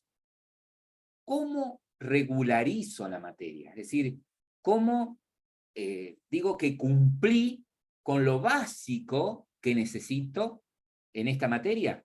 Teniendo asistencia, 80%, el 70% de los trabajos prácticos aprobados. Los trabajos prácticos son individuales, ¿sí? Algunos grupales, 70%.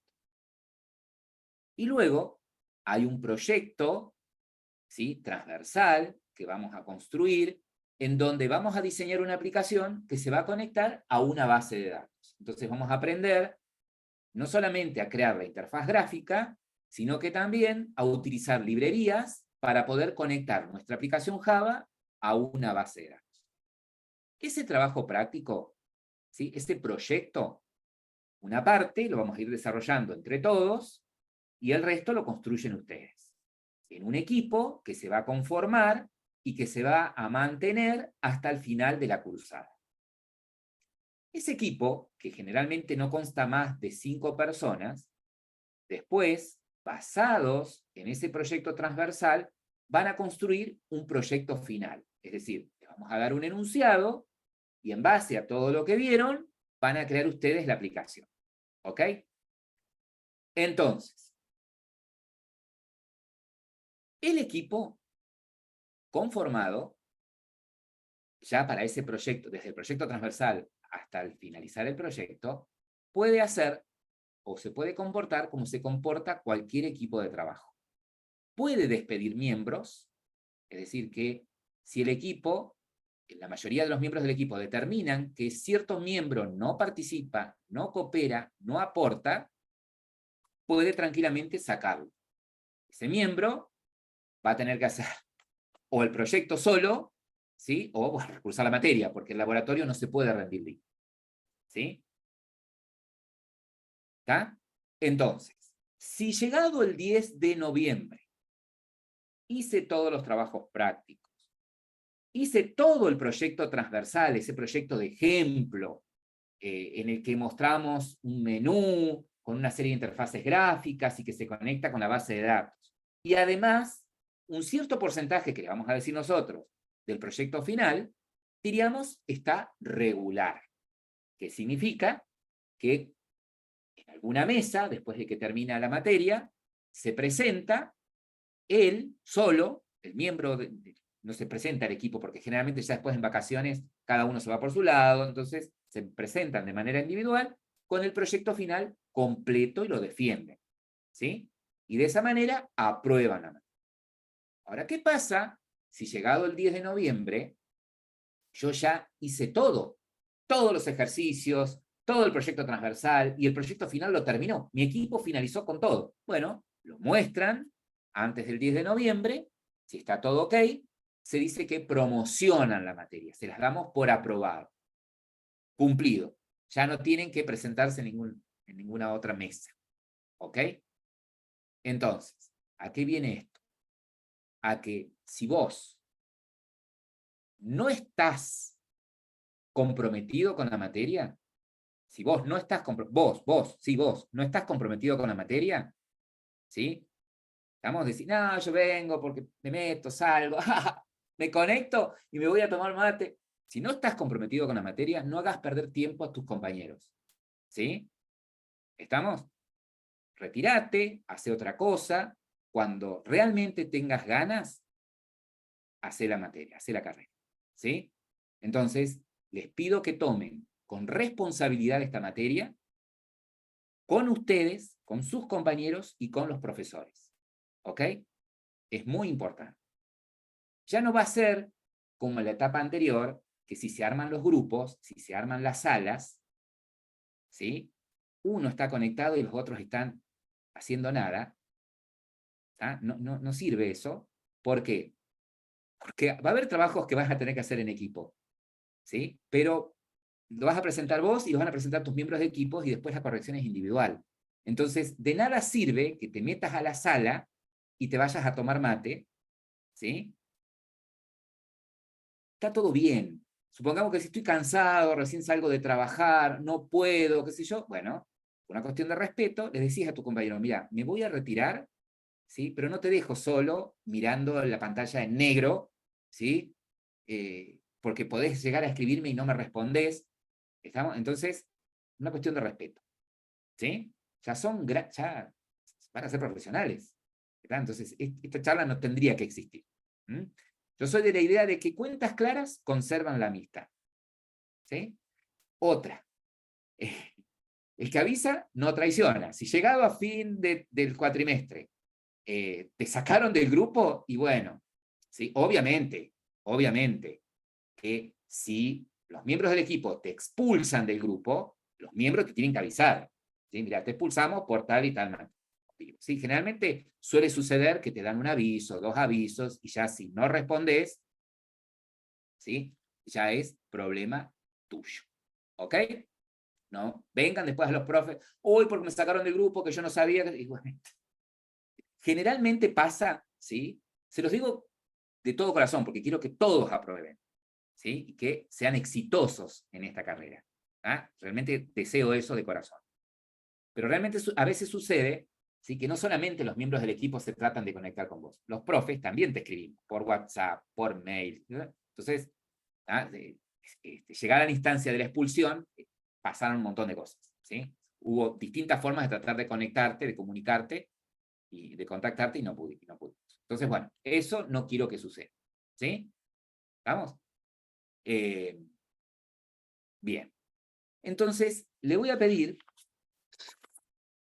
¿tá? Ahora al grupo número 1, a Nahuel, si está ahí Nahuel. Por favor, Nahuel, ¿podés compartir tu pantalla y mostrarnos el diagrama UML al que llevó por consenso tu equipo? Nahuel Ochoa, ¿puede ser? Profe, en el grupo 1 lo hicimos en mi compu al diagrama. ¿Querés que lo comparta? Dale, si no, pasale el archivo y se lo pasás a Nahuel, o lo mismo. Vale, y si No importa. no, Dale, mando la foto por chat porque compartilo me vos. está dando mal internet. Dale, compartilo vos. ¿Me confirma si se me escucha? Sí, Nahuel. ¿No?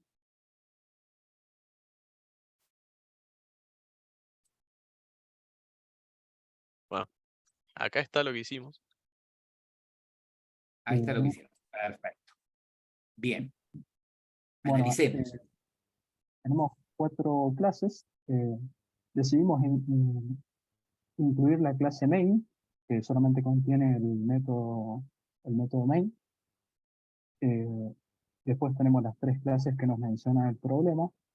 La clase hombre, a la cual le agregamos estos 3 atributos, pero aunque no los mencionaba, digamos, la consigna, decidimos agregarlos. Luego también tenemos el método jugar con robot. Este sí que lo mencionaba la consigna. Por el lado de la clase robot tenemos los atributos batería, el boolean despierto, estos dos explícitamente o implícitamente solicitados por la consigna, y luego estos otros atributos que básicamente agregan un poco más de información, estarían como para ampliar la información del objeto robot. Luego tenemos los Bien. métodos, básicamente todos los que están listados al inicio de la consigna. Ahí, por lo que estoy viendo, nos faltó colocar el constructor. Por otra parte, y también ahora que lo veo, también nos faltó el constructor de la clase hombre. Y bueno, finalmente tenemos la clase batería con los atributos carga, explícitamente pedido por la consigna, y después el tipo de batería, que lo colocamos nosotros, y luego los métodos, el constructor y estos dos métodos de acá que estarían representando los getters y los setters de los atributos. Luego tenemos las relaciones entre las clases. Dijimos que que entre el robot y la batería hay una composición, dado que el robot estaría representando un todo. No, sería una agregación. ¿Una agregación? El rojito en blanco. Claro, yo lo estoy viendo que está, digamos, rellenado ahí, pero claro, es por el fondo, digamos, del IE. Claro, bueno, básicamente es una asociación, porque el robot es una asociación, específicamente una agregación, en donde el robot tiene al objeto de tipo batería como uno de sus atributos, y específicamente el robot representa un todo conceptual en esta unión entre el robot y la batería. Bueno, por otra parte también está la clase hombre, que utiliza al robot, es una dependencia, y luego está la clase main, que tiene una relación de dependencia para con las otras tres clases. Bien. Bien. No se vayan de ahí. Emanuel, no dejes de compartir, Nahuel, por favor. Emanuel Márquez, que estaba en la sala 2, ¿sí? Le pregunto, ¿estás, Emanuel?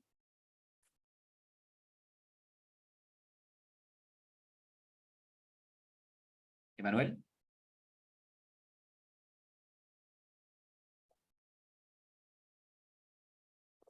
Pablo López, que estaba en la sala 3.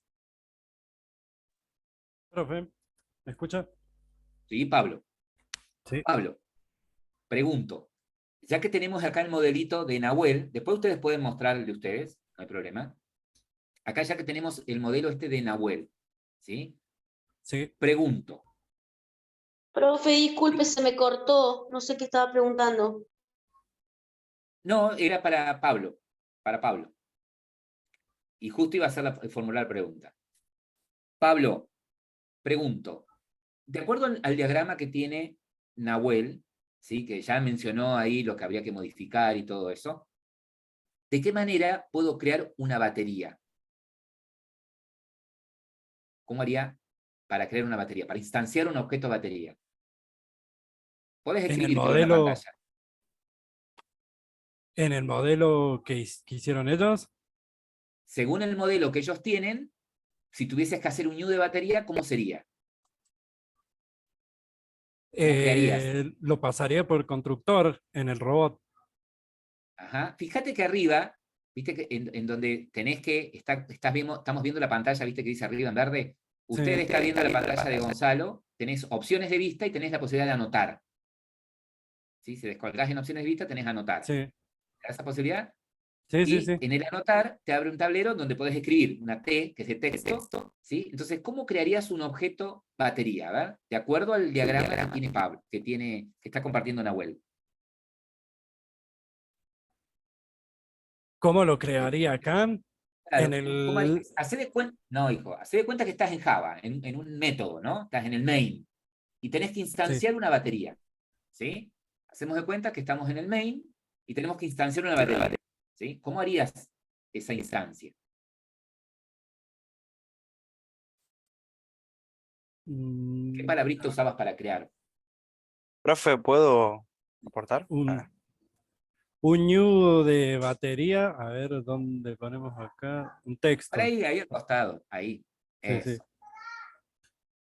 Acá pondría, o sea, teniendo en cuenta de que estoy en el robot. No, en cualquier lado, que estás en cualquier lado. Ah, ¿sí? estoy en cualquier lado. Estás en un método cualquiera y tenés que hacer una instancia de batería. ¿Cómo lo harías de acuerdo al diagrama que tiene acá Nahuel? Ya va, Juan. Así, batería, le pongo B. Igual a new batería. Y batería tiene... Uy, se me fue, no sé qué pasa. Bueno. ¿Y qué faltaría?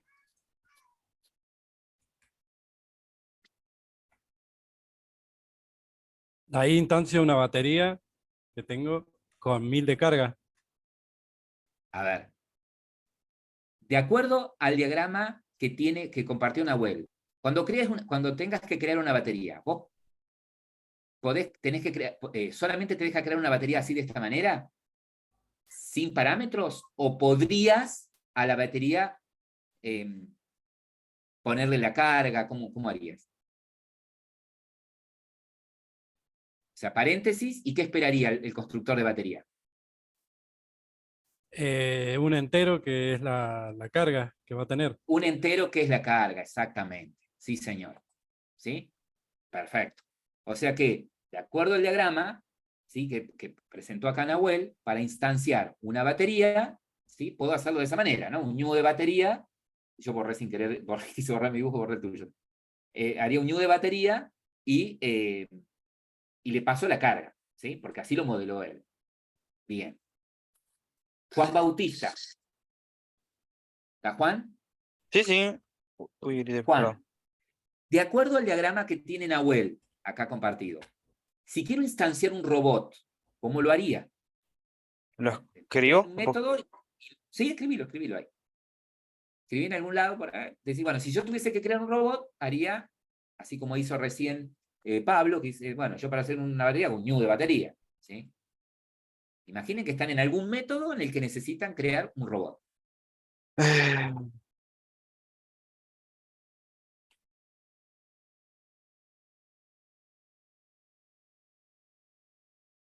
¿Mm?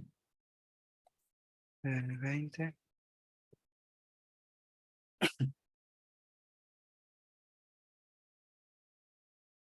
Uy, lo saqué. ¿De acuerdo al diagrama? Bien. Bueno. O sea que, perfecto. Vieron que en el UML que presentó Nahuel, él no puso un constructor para robot acá. ¿Sí? Entonces, la única forma que tengo de crear un robot sería de esta manera, con un constructor por defecto, como lo puso acá Juan Bautista. ¿Se entiende? ¿Sí? Entonces.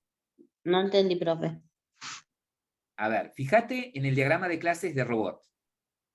¿En la main? Tenés en algún lado, hija querida, en la clase robot. Ok. Entre acá, en esta parte. ¿Tenés algún constructor de robot? ¿Él puso un constructor para robot? Fíjate que acá en batería, él puso un constructor. Acá, lo único que está mal acá en el constructor de batería es que no devuelve nada, ¿eh? No va nada. Ni siquiera voy para que sea un constructor. ¿Sí? Mar, fíjate. Sí. Acá ves que él no puso él un constructor para robot. ¿Sí? Él no puso, en la parte de los métodos, él no puso, lo dijo Claro, recién. son todo lo que hace el Claro. robot, pero no dice. Viste que él dijo, yo tengo acá un robot, ¿sí? Yo acá tengo la clase robot, pero no puse un constructor. ¿Estamos? Quiere decir que hay uno por defecto, hay algo como esto que acabo de escribir, ¿no? Por lo tanto, como dice Juan Pablo, si quiero crear un objeto robot, la única forma es de esta manera. ¿Sí? Claro, Entonces, primero lo creo y después lo puedo utilizar. bien, Juan Bautista, sigo con la pregunta. Perfecto. O sea, de acuerdo al diagrama que presentó Nahuel, para crear todos atentos también a la pregunta que le hago a Juan Pablo, para que participen, si Juan Pablo no sabe responder. Juan Bautista, perdón.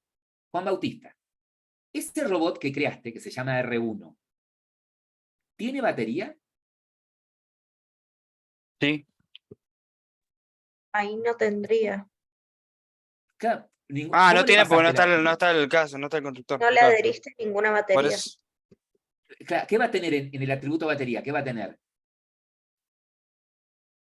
Vacío. Pero no le llega O sea, por no tiene batería, nada. profe. Nulo. Tendría un nulo. Primero deberíamos de crear una batería en donde le decimos si está cargada. Por ejemplo, yo en este ejercicio directamente había puesto que la batería venía con 1000 de carga. Entonces vos apenas creabas una batería, venía con esa carga. Y ahí lo adherías a robot.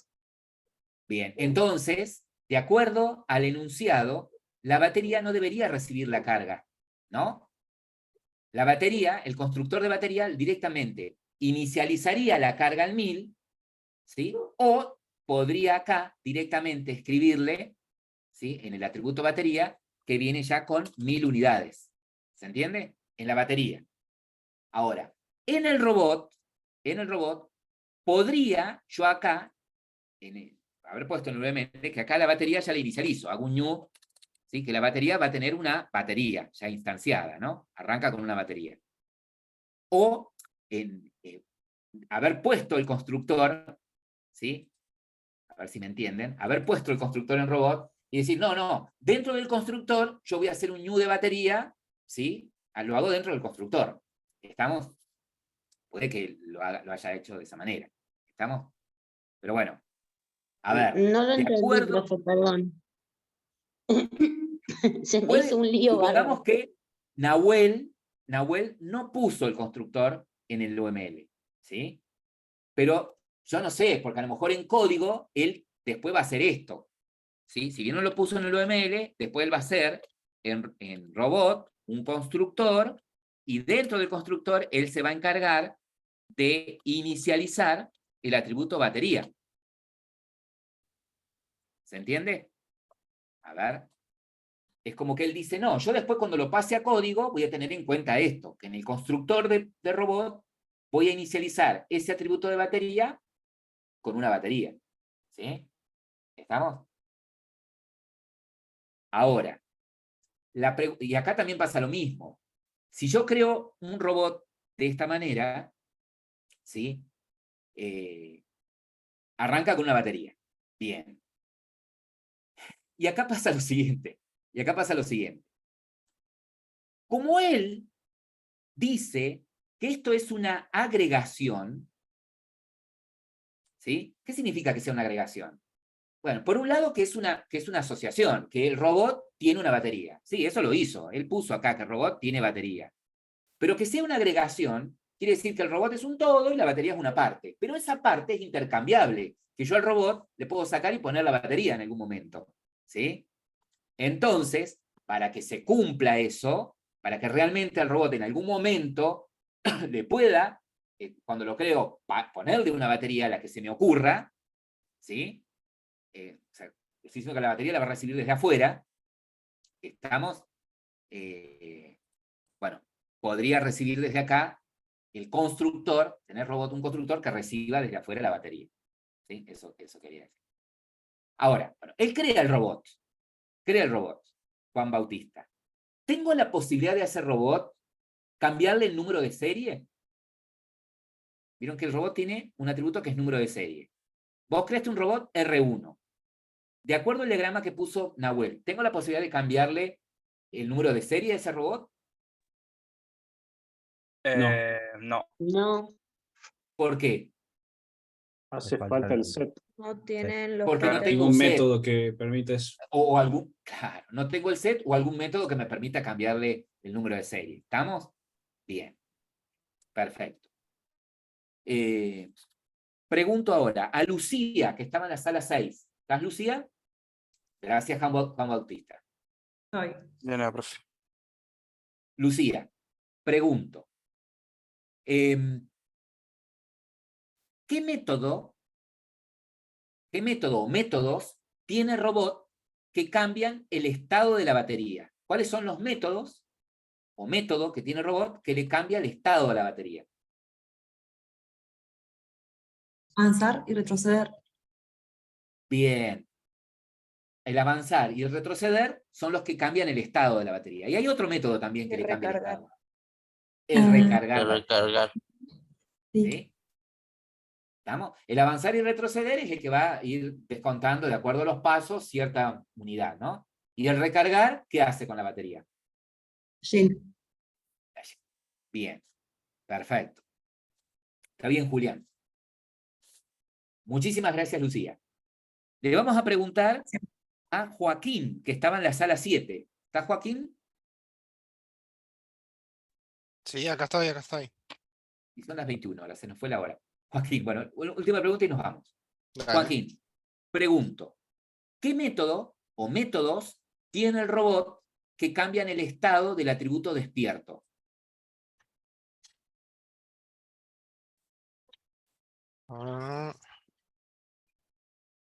El método dormir.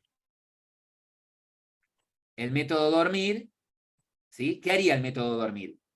¿Qué valor le pondría a despierto? ¿Qué te parece a vos?